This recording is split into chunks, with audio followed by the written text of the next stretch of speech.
Live from New York, it's time to get behind the wheel and drive home your best deal with another podcast episode of Never Get Taken for a Ride Again, where we stop car dealers dead in their tracks from trying to blow smoke up your tailpipe every time you go to buy or lease a new vehicle.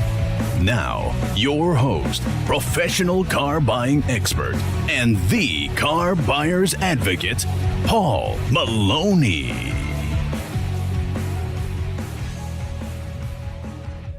Welcome to another episode of Never Get Taken for a Ride Again. But since everybody does get taken for a ride in all sorts of different areas, we have changed the name back to what I was originally going to call it, which was How to Beat the Car Dealer Every Time, which is part of what we have with the book here, and everybody understands what it is.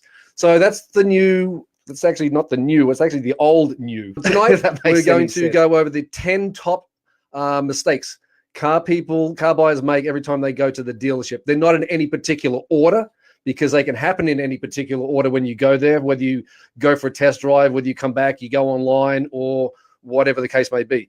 But these are the top 10 that I can tell you after the 25 years of being in the business, that these are the main mistakes that just about 95% of every buyer makes. So let's get to it right away. And we'll bring up the first one, which is the first thing you go to a dealership, right? Is you go for a test drive. Now, the thing is, when you go for a test drive, okay, there's one thing. You go online to get your pricing, okay? But you can't test drive the vehicle online, which we all know. So it's like a pair of shoes, okay? They look good online. You go to the Macy's, you go try them on. They don't fit right. You put them back on the shelf. It's the same thing with a car. It's, as we say in the car business, there's an ass for every seat. Okay, you say in America, ass. Okay, we say ass in Australia still. But anyway, you know what I mean. So there is a seat for your ass, okay, just so you know out there. So you do have to go and try them on, a few different models, different makes and models that are out there. But when you do go there, okay, they're going to take you out on the test drive, and the salesperson is going to be, like your worst nightmare in your ear, snapping, going like, okay. And all you want to do is drive the bloody car and feel how it goes, right? Tip number one. When you go on the test drive, most car dealers, they have their own designated route that they go on. The reason why they have their own designated route is because that's going to get the most performance out of the car, okay, that you're driving. So they're not going to take a four-cylinder vehicle out on a highway that can't pull the skin off a freaking rice pudding, right? So when you go to the dealership, you need to go back on that test drive the same way you came in your own vehicle. That is immediately going to tell you, okay, how that vehicle drives. Because if you're going to go on a different road, you're going to have to get back in your own car and then take that for a drive. So the same way you come into the dealership, doesn't matter what the car salesperson says, you're driving the bloody car. So that's what you need to do. You need to go and find out how that vehicle runs, okay, up and down hills, round corners, back and go to a parking lot. You don't know where the blind spots are. You might know them in your own vehicle, but you might not know them in the new vehicle. These are just little key points that you need to find out. And most people don't bother doing this. The salesperson's too busy, like this guy here, Joe Schmo here. He's telling you, go left, go right, whatever. Before you go, all you did was a lap around the bloody dealership, basically. And that's not getting a feel for the vehicle. You have to go drive it. So that's the first thing you need to do, is go on that test drive, not for a mile or two, go for a 10, 15-minute ride. Who cares? If he says anything else, pull over and put him out of the bloody car. But you should be able to do that. And if you're still not sure on that, go to another dealership and do the same thing. So, if they get pissed off, you say, okay, fine, thank you. And you'll go to another dealership and you can drive it there also. So never be intimidated by them when they tell you where you can and where you can't go, because in the end, you can tell them where to go. Okay, so that's tip number one as far as that goes. Okay, let me bring up number two here. Where are we here? Okay, let's bring this one up. before you go to the dealership, it's a great idea to shop around your local banks, your local credit unions, or anything that you have online that you're associated with that gives you auto loans. You can go online and check them out. Because when you go to the dealership, yes, the 0% does work. I mean, you can't get any less than 0%, but on the terms, sometimes if you're paying cash for that vehicle, that 0%, sorry, not if you're paying cash. If you're financing that vehicle, that 0% might be in default because there might be a $3,000 rebate on that vehicle. So you got to weigh up the odds. I take the $3,000 rebate and skip the 0% financing, and then find out from your own bank or your credit union how cheap that is. It might be a 1.9 or 2.9. But before you do anything, that's what you have to do. You do not have to go financing through the dealership. The dealership is only a convenience for you. They make money on you. Profit's not a dirty word. We all understand that, and we're all in business to make money. But the same thing is that on a minimum, I mean, in the finance department, they're going to make maybe 2 points, 3 points on you. That's like $1,000, $1,500 right off the bat savings. I mean, it's ridiculous. So before you commit to anywhere as far as getting an auto loan, go to your local banks. They're not selling you a vehicle, but they're going to advise you what your credit rating is and what term you can go up to, and also how much you'll be qualified for. It's not, you might only be qualified for a $10,000 loan. You might be qualified for a $100,000 loan, but they're going to tell you exactly how much, you are going to be able to, how much you're going to be able to afford. So when you go to the dealerships, let them talk about it. No big deal if you go in the business finance, in the finance manager's office, and just hear what they have to say. Nobody's putting a gun to your head. Don't let them say, oh, you have to sign this today and do whatever. Do yourself a favor. Like this young girl here, go there. It's going to cost you nothing. And when you go there, you're not going to be under the pressure going like, oh, shit, I wonder if I'm going to be qualified or not. You already know you are, but you don't have to tell them that. So keep that to yourself when you go there. And you don't have to discuss that you do not have to discuss that to them at all. If they make a question about it and they ask you the rate, just say, look, I'm still shopping around for that rate. Let's see what you have there, Bob. So that's all you have to do as far as that goes. So don't ever feel under any pressure that you're obligated or we can match this payment, because that might be in lieu of that actual rebate. Okay, so just always keep that in mind. Let's go to the next one here, which is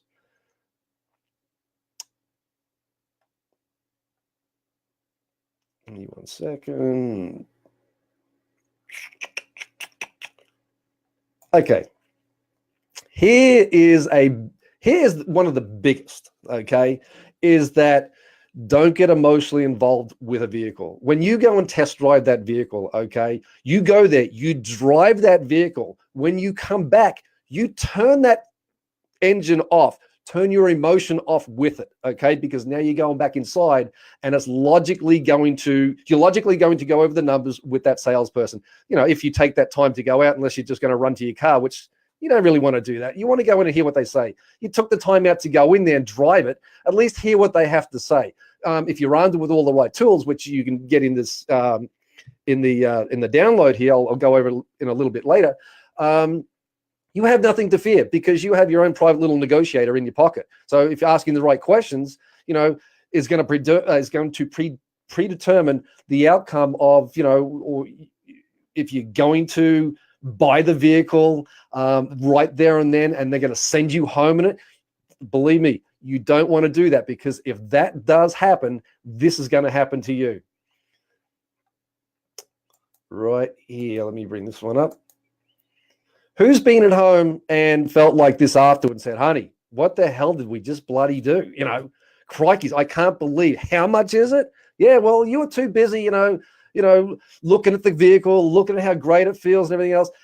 You don't understand is that it's the salesperson's job, okay, is to get you drunk on emotion, okay, bamboozle you with numbers, get you intoxicated on them, so you don't know what the actual selling price of the vehicle is. So slow that down. You don't need to go home and end up on Buyer's Remorse Boulevard and Sucker Street, because now you're going to be in that vehicle for 3, 4, 5 years. Who knows? But you can't return it. It's not something you can go to a hardware store and return. So the biggest thing is, when you're negotiating with somebody, make sure that the steps that are, if you want to use my download, that's fine. There are certain other steps you can look online to do, but these are just some of the key things that you do when you go there. The last thing you'll do is spend all those hours, all that time online, talking to people, listening to things, driving cars, only to end up like these poor people here do. And I'll tell you, 90% of the people do. I do also. When I go out and I buy things, I come home and I go like, shit, what did I just buy? Did I really look at the price? I knew before I went in there I had them all right. But now, you're so discombobulated because you got 1,000 things going on in your head. You can't think logically. So, like I said, you have to turn that emotional switch off like the car engine. And when you go in there, just stick to the logistics of what has to be done. Because, there's no way in the world you're going to get the right answers with emotional thoughts. It's just going to be, there are going to be a bunch of words you're going to listen to, and you're going to hear them, but you're not going to listen to them. So pay attention. You don't want to end up on Buyer's Remorse Boulevard and Sucker Street. So let's get rid of this guy, these poor people here. And I'm going to bring up some of these processing fees. When people go at the end of the day, when if you do decide to go to the dealership and you don't want to go online or go through somebody else or whatever, these main things are a killer in the state of New Jersey. I mean, it's nothing but the documentation or processing fees that are stamped right. I'll make myself small here so you can get a bigger picture of this. Ah, shit, it's the wrong side. Well, anyway, right here, the processing fees is that, they can charge anywhere from $300 to $700, $800, $900. It's all just pure profit. It's stamped on a buyer's order, and they say, oh no, we can't take that off. It's absolutely there. We can't waive it. We can't do anything. We say, fine, no problem. If that's going to be the case, then all you have to do is that $300 to $400, $500, take it off the selling price of the vehicle. So that way, you, Mr. Car Salesman, can leave it stamped on there. You can highlight it all you want, but I'm not freaking paying for it. So that's the way you can get around them. And look, in the state of New Jersey, okay, I've worked there for many, many years. The documentation fees there are a minimum of $300. And they go upwards. The higher the vehicle, like the Mercedes and everything else, up. It's just like, and this is all pure profit. You don't have to go to the dealer in the state that you live in. Like people that live in New Jersey, they can just cross over the border to New York.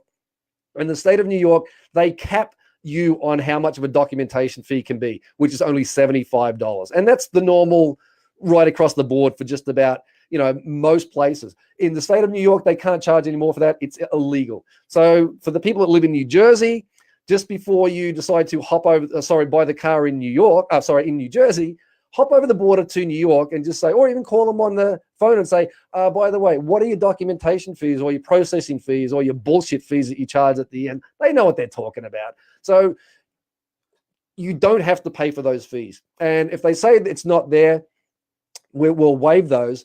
Also look on the buyer's contract because it will show it there also. So if they don't take it off the selling price of the vehicle, then it's buried in there somewhere at the same time. Because what you need to do is have the actual selling price first, beforehand with that fee included, and then afterwards show me the selling price without that fee showing in there. Or like I said, it'll still be showing there, but less the selling price. So if it's $500, it's $23,500, it's going to be $23,000. So long as you're saving that $500, $600, those are the most important things that you have to look at, is these fine little things. When you're all emotionally involved in the vehicle, they try and get you off the selling price, and they try to put you into a monthly payment. And then you're not going to know where these fees come in until you go see the pimp daddy of the car dealership, the business or finance manager, and then he's going to, wring out your wallet for you. So there's nothing left.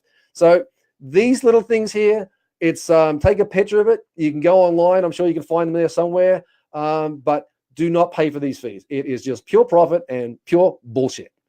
Okay, enough of that bullshit, and on to the next one. Here's one that if you go to the dealership and they say to you, hey, would you like to take the vehicle home while you're here? Because guess what? We can make it happen for you. The only reason they want you to take that vehicle home right there and then, it's called a spot delivery because it's on the spot. It's a big no-no because They had so much profit in this vehicle here. They're trying to put you behind the wheel, say, oh, you look so great. It was so easy, wasn't it? I never thought of coming in here and driving it home today, until you get back home and you feel like, the other two people that were down here before, which was on the corner of Bison Mills Boulevard and Sucker Street. You don't want that to happen. Do not, under any circumstance, listen to anything they say to you is that, oh, it's ending today. It's the last one of the year. It's the end of the year model sale. Who cares? It's not the last car on the freaking lot. Okay. If it sounds too good to be true, well, guess what? We all know the saying. You do not take the vehicle home that day. You will end up on the corner of Buyers Remorse Boulevard and Sucker Street. I guarantee you, if you leave the dealership, okay, even after you sat in the car and do whatever, who cares if somebody else comes and buys it? There's always plenty more to be had out there, and you weren't meant to have that one anyway, okay? What you need to do is leave the dealership, go home, gather your thoughts. How did it drive? You go over the numbers they gave you, and I'll show you how to do that in a few seconds. And then you're going to go home and sleep on it. When you get up the next day, you're going to have a whole different thought in your head and going, you know what? I'm glad I took that 24 hours to think about it, because I almost made the mistake. Thank God. Please, people, don't make that mistake. I've done it, not with automobiles, but I've done it with other things and gone like, what did I just do? What was I thinking? I was too emotionally wrapped up in the process of it. Salesperson was doing his great job and took me off the price of what it was, until I get home and go like, shit, you know what? It's here now. There's not much I can do about it. Not a vehicle, but there's some not everything you can return to a store. But anyway, that's another story. But do not take the vehicle home that day. If they say to you on any circumstance, do not. There's too much profit in that vehicle that if they let you out with those prices and you go somewhere else, they know they're never going to see you again. So if you ever hear the word spot delivery, or we'll let you take it home today if we can make the numbers be what you want them to be, which they'll always say, guess what? Don't, because that will happen to you 100% of the time. And there's not a thing you can do about it. Once a salesperson waves you goodbye, okay, over the curb, you own that car. There's no coming back. You can throw it in reverse. You can do whatever. You can cry, scream, do whatever. It's not going to change the fact you've already signed the paperwork, and now you actually own that vehicle. So keep that in mind. You hear the word spot delivery or take it home, guess what? Thank you. Shake their hand, leave. That's it. You don't have to discuss it anymore. But do not, under any circumstance, go for a spot delivery. The next one we have down here is, well, we had that person will be involved. When you go into the business manager's office, okay, and they start talking about warranties and gap insurance and all sorts of other insurance and everything else like that, and you don't know what it is. This gap insurance here, I'll explain it to you. It's very, very simple. You take out the loan. The vehicle you drive, maybe you've had a month, 2 months, 6 months, a year. The car, you get in a car accident, the car gets totaled. The insurance company will pick up 70% of the difference here. That leaves you on the hook for all the payments still remaining on the vehicle, okay, whether you're leasing it or whether you're financing it. With the gap insurance, the car's totaled, the gap insurance picks up the difference. So now you're fully covered 100%.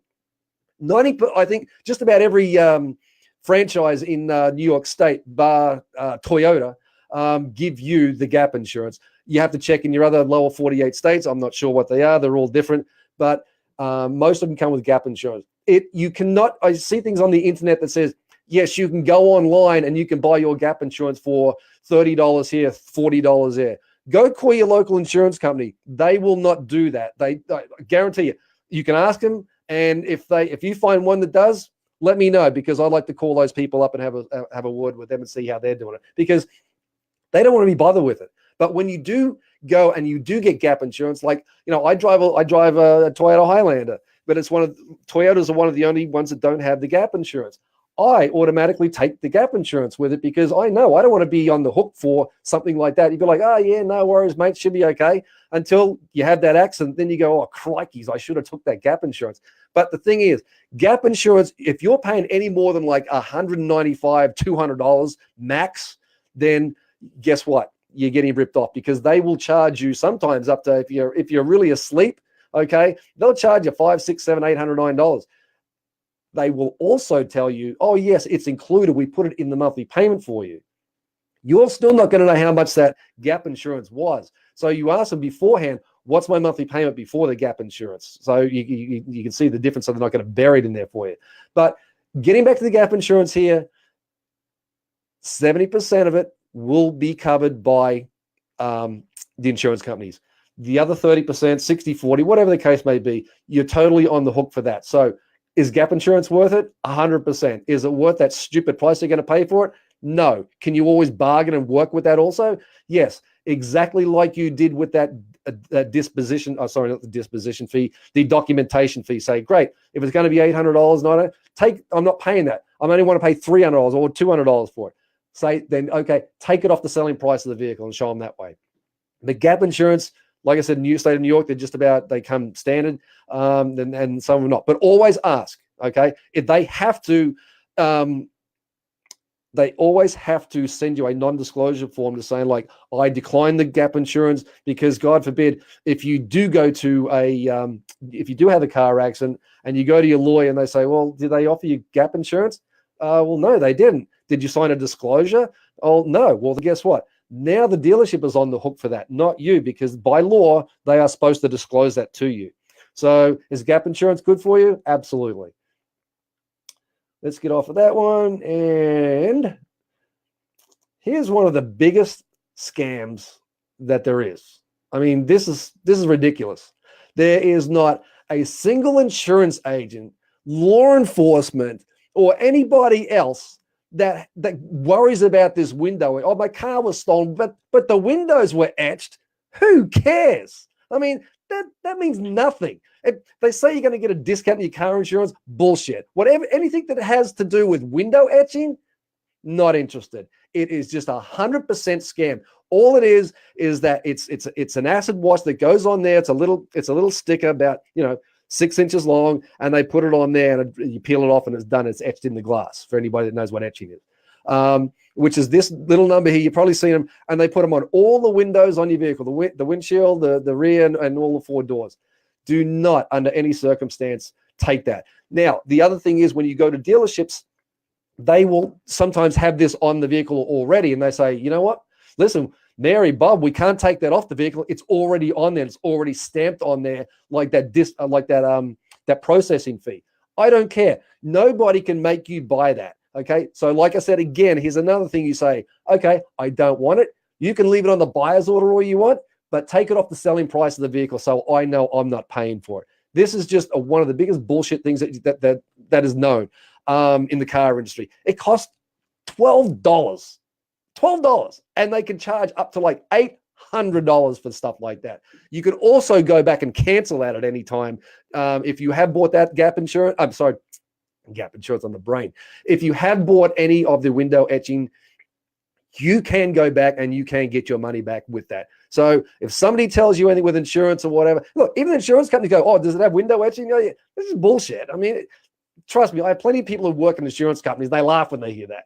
So if anybody tells you anything different, please, you can buy it all you want, but don't fall for it. Okay.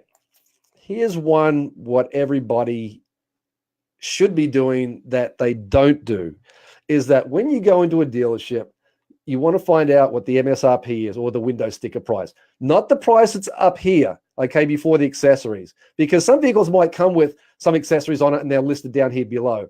If they don't, it'll just have the price there and it'll come right down to the MSRP at the bottom here. This is the price, okay, what the window sticker price is, and that's what's negotiated from. So when you go in there, say, I understand the window sticker price is this. How much of a discount can I get off of that? And are there any rebates? Yes, there is. Okay, fine. Let's get let's find out what the rebates are, and then let's find out, okay, how much more you can save me. Say the window sticker price is, say, $30,000 here, and you got a $2,000 rebate. Now it's down to $28,000. Okay, so these things you have to be aware of up front. Not saying like, oh yeah, the $2,000 is included in this, the rebate's included in the selling price, because some of them will tell you that. Don't believe them for a second. Say, okay, how much can we take off of this price before we start negotiating anything lower, and what are the rebates? Like I said, excuse me, it's all in here also at the same time. So if you want to pick that up, it's, like I said, it's foolproof. You can just walk yourself through it. Look, you can't go wrong with that. But if they ever sell you a vehicle at window sticker price, oh, we can't discount the vehicle, it's too new, it's too this, then don't buy it.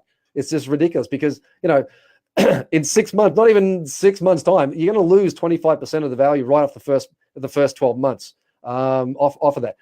That's if you're purchasing the vehicle and I should say, if you're financing it. If you're leasing it, it doesn't matter, but the selling price, you still have to negotiate that. So always find out what the window sticker price is. Sometimes they're reluctant to give you the window sticker. Oh, can I have a copy of the window sticker? Actually, in some states, by law, they can't give you a copy of the window sticker. So you do have to check your local laws. But look, that's what this is for, right? The iPhone. Go outside, take a picture of it, then you don't worry about what he says. Just like, here, look, I'm out, taking my pictures, you're good to go. But always negotiate. Always get the window sticker price first, then go in, find out what the rebates are, and then you negotiate down from there. But you need to find this out, period, whether you're leasing, financing, or even paying cash. Okay, people. So these little things add up. Small cents can add up to big dollars. So don't get fooled for that one.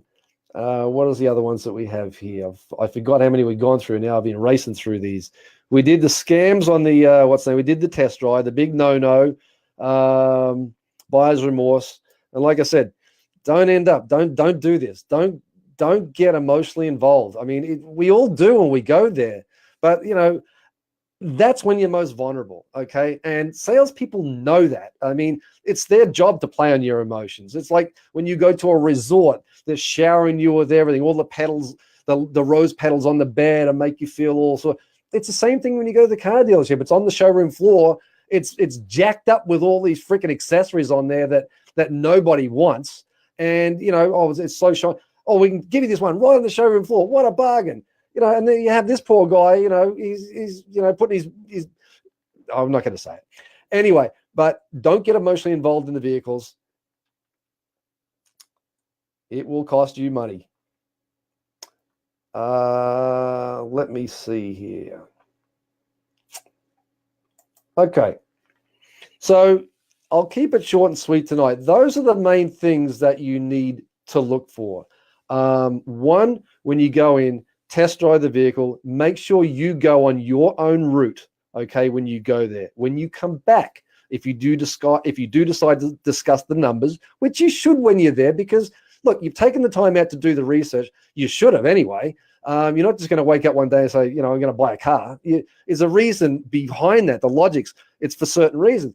But do all your research online first to the best of your own ability that you can get out there.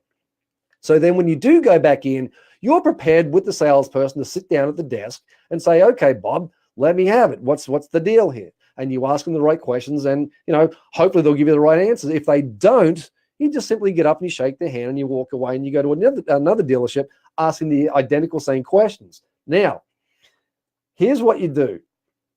Okay, for people that are unsure of anything out there, the right questions to ask until it's too late and they get home, I have the book which you can download.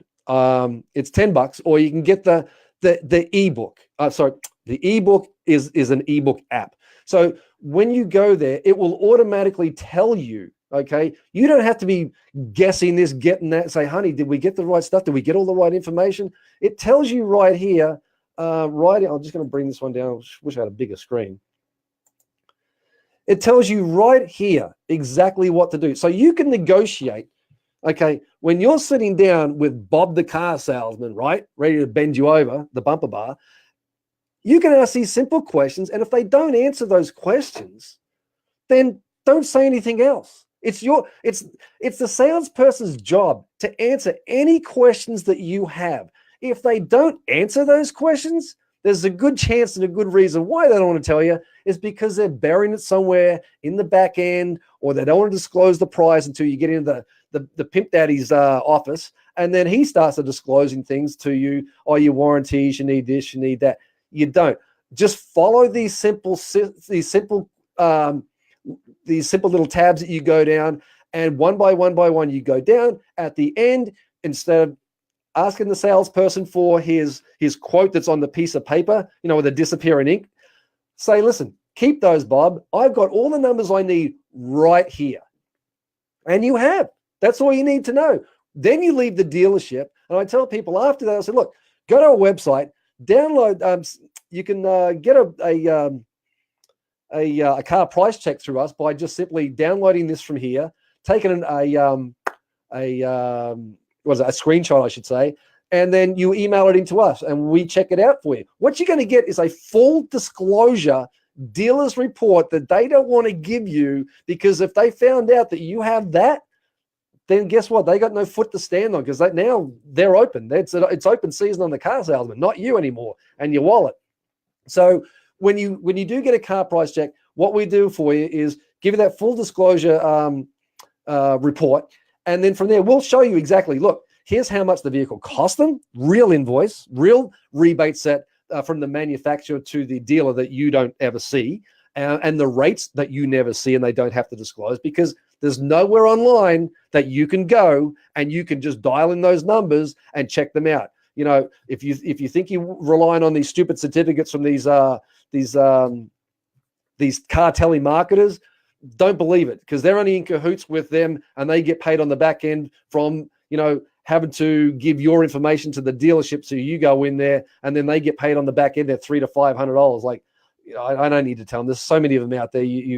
People, I think you're aware of them now. The scam has the jiggers up with these things. People know, they're aware of it. When they first come out, people are like, oh, this is great. I can go in. This is all I need. And the car salesman, oh yeah, we can do that. And we can do something a little bit less than that. Oh shit, I'm really getting a great deal. Meanwhile, you paid the $300 to $500 to Untrue Car or whatever the other ones are out there, and it's already included in the price of your vehicle. So people, don't ever worry about a certificate. Use the information with the right questions with this here. I created this after 25 years. I'm not selling this to anybody. I'm passing on these things to people. So when you do go in there, okay, you're not going to feel vulnerable. You're not going to feel violated. You're not going to feel like, oh shit, I better hang on to my wall. I better watch this and everything else. I want people to go in there feeling empowered. It should be a good thing when you go in there. It should be a joyful happiness thing when you go in there. But as soon as you walk in through that door and you open up, you go, like, oh shit, and your stomach drops, right? Like a roller coaster ride. So, your head's not clear, or if you do go in and you're still emotionally involved with it, you're not going to be logical enough, okay, to remember in your head all the right questions to ask. So isn't it nice to have it right in the palm of your hand and say, listen, I can't mess this up. The only way I can mess this up is by asking a question that's off the wall, and it's so ridiculous that now the salesperson is looking to get you off of these things. Well, why do you need this number? Why do you need that number? Oh, they don't need this. They don't need that. I have all the answers for those. When they do ask you those questions, is to counter them and stalemate them in a corner so they can't get out of it. They must answer. It's almost like a yes or no. They're like under the interrogated spotlight. I mean, they have to answer those questions. That's why I took the time out to put these together for you. So even the novice of people that want to go in and buy a vehicle, follow it. I mean, it's very, very easy. I have a great rapport with people that come back, and I hear it makes me feel good that when they send me a note back and they say, you know what, you should have seen the look in their faces when I presented this to them and I walked in with this and I asked them that. They're like, you must be in the auto industry. You must know what you're talking about. So guess what? Now they're caught off guard. So now they know they can't pull the wool over your eyes. So go in there with confidence, with the right information, and you can't go wrong. So, people, like I said, don't go in there and end up like this poor lady. Let me just get this out of here first. Like this lady here, and goes like, you know what? I'm on the spot delivery. This is great. I went home. They've taken the numbers out of your way so you can't, because they're showing you the vehicle. Oh, you're going to love this. Your neighbors are going to love it. Oh my God. And then guess what? Then you go home. This thing is so slow today. Oh, well, she's still driving home, I guess. You go home, right? And like I said, we'll bring this one back up again, because I just want to remind you, because it's the number one thing that most car buyers do, is the buyer's remorse. And that will happen to you, people. Just follow simple directions. Slow things down when you go there, and do not, under any circumstance, take that vehicle home with you. Okay, it's just a huge, huge no-no. I think I've covered just about every one of them here. I just want to go back over them real quick for you. The buyer's remorse, we just went through that. Okay, we know here, I'll just remind you here, these dealer documentation and processing fees, it's bullshit. Okay, you can negotiate that out. It's also in this here. It'll show you exactly what to say and what not to say. So, you know, you're armed to the teeth and nothing's going to penetrate you with that. The other one here is we went through that. The other one I wanted to go back over to you was, go over with you, I should say, was this one here. The test drive. Like, you know, don't let them tell you where and determine where you can and can't go. You're driving the car, not them. It's like a backseat passenger, right? You know, who's listening to them? But, you know, listen to some of the things they're saying about the features of the vehicle while you're driving and point them out to you. But where your eyes should be is on the bloody road, okay? And it shouldn't be anywhere else, okay? So, like I said, drive the vehicle where you need to drive it in your own normal route. And most people go to their local dealers. So go there and go test drive the vehicle the way that you need to drive it. I mean, you're not going to get a feel for a vehicle just by doing a lap around the dealership. It just doesn't happen that way.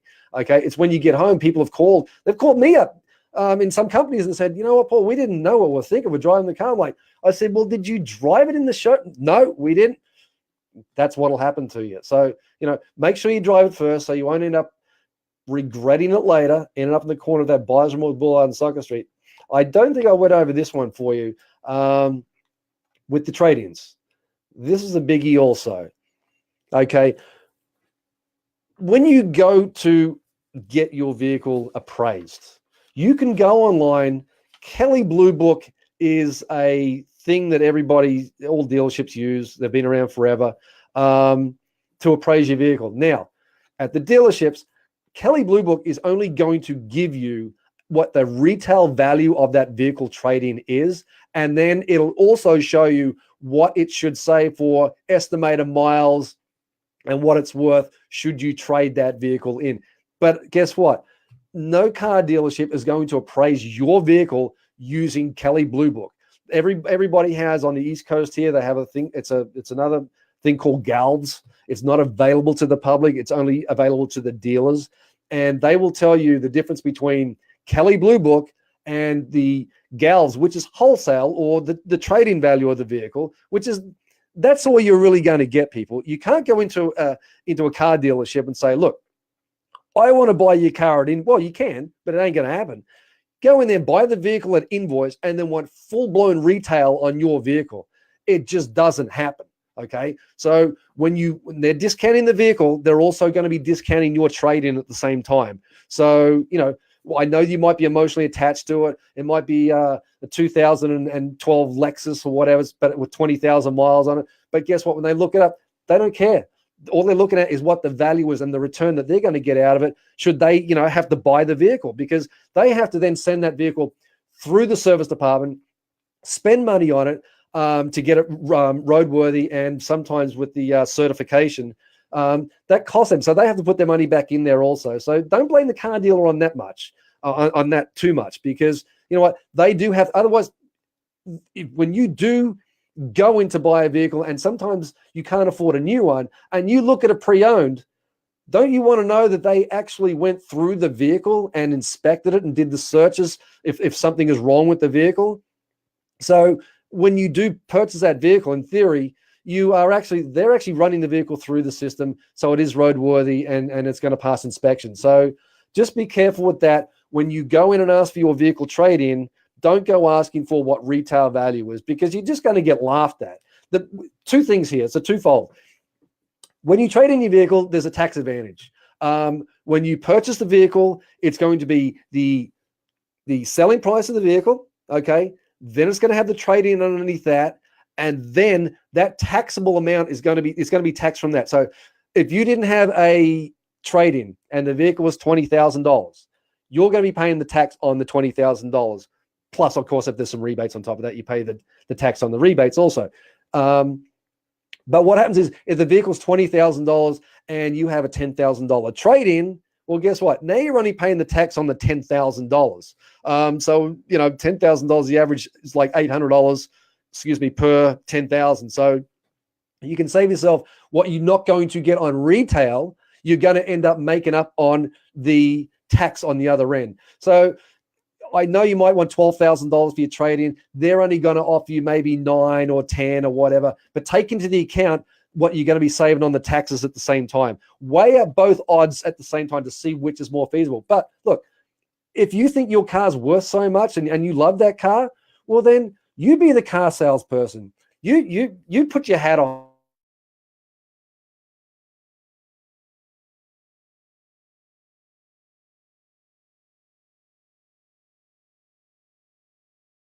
So you have to ask yourself and be honest, would you pay that amount of money for your trade-in? And if you say, yeah, you would, you're full of shit, okay? Because none of us would, okay? We all say that, so yeah, okay. If a push comes to shove, would we do that? No, it's crazy. So there's a twofold thing.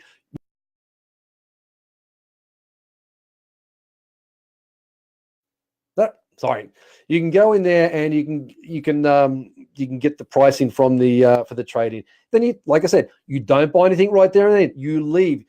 Don't go in there any day with anything and leave with that vehicle. If you did, you know what's going to happen to you. But a big thing here, you can look online, you can get the average of what it is in your area or what people would want to purchase it for. And you know what? Before you do that, I'll tell you what. Put an ad on whatever local rag newspapers out there or Craigslist or whatever. Put a price out there.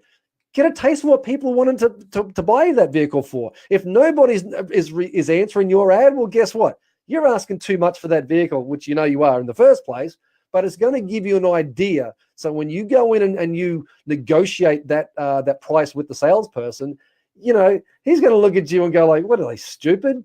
Asking a ridiculous amount for their vehicle. If you go in with a reasonable trade-in and say, look, I know this is what it's worth. I could probably get an extra 1,000. And they'll probably tell you that anyway, because sometimes it's just not worth to take a trade-in. If it's over 100,000 miles, that vehicle has become a wholesale vehicle. It's not worth anything to anybody. The wholesale is going to come around and say, all those cars are going to go to the auction and hopefully they're going to recoup their money back out of it. It's really a courtesy over 100,000 miles to take the vehicle off your hands, because would you buy a vehicle that has over 100,000 miles? Maybe, if it's just going to be a vehicle that you're going to run back and forth to the train station or at a park and ride where you leave it to get a bus to as your commuting car or whatever. But Kelley Blue Book will give you the best idea out there for retail. But just don't go in there crazy. I want to buy it for invoice and I want full blown retail, because it's just not going to happen. That's one of the last main things I wanted to go over, except. Let me just get this guy out of here. And I just want to bring this back up here for you. Okay. For people that don't know how this app works, I made it for you people out there that are not familiar with it. It gives you every question and answer, but the answer you want to get from the mouth of the salesperson, just to double check and make sure what they're saying is on the up and up. And like I said, it has the little scripts that are in there that you ask a simple question and they know what to answer. And if they can't answer that, then guess what? Get up, shake their hand, leave. But it'll tell you from that test drive to the trade-ins. It'll tell you everything that you need to know, that you'll only have to spend hours. You won't have to spend hours in there. Spend minutes. You come back from the drive, you sit down. Now you're in control. You ask the questions and you're blowing him away, going like, holy shit, how these people know how to do this? How they know how to ask that? And you've caught them off guard. So get your information, like I said, and then leave. Then when you're done, you go home, you sit around, you go like, okay, let me think on it. Or you can go to another dealership and compare it with another vehicle. But like I said, do not go. I just want to see if I have one other one here for you. I don't believe I have. It was just another picture showing the trade-in value, whatever. I don't have it. But all you have to do is, if you're unsure, you can go to the web addresses down here. It's on the website at carleasingconcierge.com, or it's on Amazon at the same time. It's $10. I mean, $10 in your gas in your car is going to get you what? Where? It's nothing. So for something so cheap, believe me, it's a great investment for somebody that doesn't know what they're doing when they go somewhere. I have my computer friends saying the same thing. Here, Paul, for $10 or $20, download this thing. It's going to save you hours online when you're trying to build a website or you're trying to purchase something else. Is it worth it? What's the worst thing that's going to happen to you? You got an education for $10 or $20 or $30, whatever the case may be. If you're not purchasing a vehicle and it's something, a manual that you have to buy for something else, at least you're educated enough and you can see up front, oh, if I ask these right questions, I feel more satisfied. I won't feel on the corner of Buyer's Remorse Boulevard and Sucker Street when I leave, because I've asked all the right questions and they've given me all the answers that I need. So then you come home, you look it over, you get a car price check, then you make a decision, and then you call them back. You can, with the car report that we give you, you can either go back and negotiate the price with them and show them the report if you want to. You're under no obligation to say, oh, we have to get a vehicle through your report. No, it doesn't work that way. We give you the report. It's up to you. We'll give you another, a free 15, 20-minute consultation with it at the same time and answer the questions and go over the report with you and just advise you the right way. It's ultimately up to you. Nobody's going to put a gun to your head and say you have to sign right here, right now. Okay? So, don't ever worry about that as being pressured. The last thing you want is to be pressured. Having this will save you a lot of time, a lot of heartache, and you won't end up, with that buyer's remorse, which nobody ever wants to have that. I did have one other last thing we had to do was the tip of the day. Okay. And I'm not sure if a lot of people know this, but when you purchase, the warranties, the extended warranties from when you go into the business manager's office and they're telling you, you need this because, whatever, they're going to make up, there's a zillion different stories what they're going to tell you why you need it. Okay. If you are unlucky enough to have that happen to you and you get home and you go, holy shit, how much is this freaking warranty? I can't believe this, whatever it is. Guess what? You can cancel that warranty at any time. Either it's a year down the road, 2 years down the road, it doesn't matter. You can cancel that warranty at any time. You won't get the full amount back. You won't get the full amount back as a refund, but it's a substantial amount that you will get back.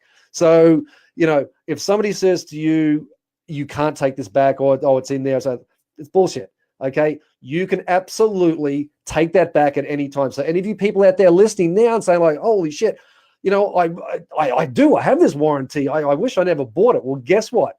Call them up tomorrow or go to the dealership, take your paperwork in, or sometimes you go online and do it. But go in there and say, look, I want to cancel this. I want to cancel it right now. And they'll say, well, why do you want to cancel? Well, it's none of your business. So cancel it. I mean, most of these warranties on vehicles today, the cars don't break anymore. The cars that used to break used to be like day woo, became day who. I mean, they don't exist anymore. These great cars where Hyundai used to be the car you used to joke at and Kia used to be the car to joke at. All these car makers today, I mean, they're pretty good. I mean, the warranties are exceptional. And for the most part, the warranty is going to last you the length of the time of the vehicle on average. Not everybody. Some people, when they purchase their vehicles, they take a loan out for 5 years and they keep the vehicle for that 5 years. If they put a lot of miles on the vehicle. Some people don't, and they just drive. The average person only drives 12 to 15,000 miles a year. So most manufacturers' warranties are 3 years, 36,000 miles. So whether you're a leasing or whether you're buying your finance, you're going to be okay. What they will tell you, however, is that, when the vehicle is out of warranty, you have nothing, Mary or Bob. Now you're at the mercy of, God forbid, if something happens or you lose your job, you're covered with making the payments or whatever. But guess what? The warranty would pick up something because otherwise it costs you thousands of dollars and you'd be out of pocket. What's going to happen? Your car's going to be on the side of the road. You can't get to work, can't do whatever. They're going to give you all the sob stories on why you need these things. You don't need them. Believe me, you don't need them. You can go online and buy cheaper aftermarket ones. I mean, that'll cover you. And there's no such thing as a bumper-to-bumper warranty. It does not exist. You can go online. You can go to your local, not district attorney, I forget the name of what it is.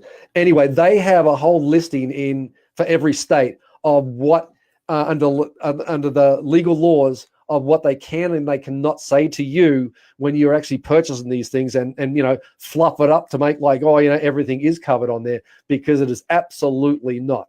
Your attorney general's office, I should say, you can go to and you check those out. In the state of New York, that used to happen quite a few. It happened in a dealership that I actually worked in, and they got fined like $10,000 per car. And there was a lot of cars that they went through, and they nailed them pretty bad. But, they deserved it, not being upfront and honest with you. But, if you do have a warranty, that's today's car buying tip. Go look up, see how much you paid for that warranty. If you're short on money, guess what? You just found a wallet full of money. It's sitting right in front of you on that piece of paper that says extended warranty.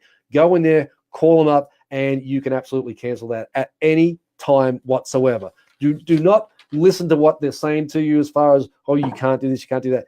If you don't believe me, go online, Attorney General's office, your local state. You can look up the laws, and you'll be able to see it. It's no secret. It's that they just don't want to tell you, because otherwise you'd never buy a freaking warranty from them, right? Anyway, people, I just wanted to get these things here tonight. We have next week coming on the show. We had a huge email bag full of when we had the ladies and the car buying process of when they went on there. And we have some other ladies probably coming on next week or the week after. But that was a huge hit for everybody out there. And it's important that you hear their story, because I think that there's no two stories out there that we haven't been across that it's actually happened to us. So when you hear from somebody else, don't think you're alone out there. There are answers to that. It's like, if you go to the doctors and you got a symptom for something, there's a cure for it, or there's somebody else has had that. It's the same thing. It's no different. So, when these things happen to you like that, don't be alarmed by it. Anyway, folks, that's it for this show this week. We'll see you next week on another episode. Goodbye from New York. Safe driving, everybody.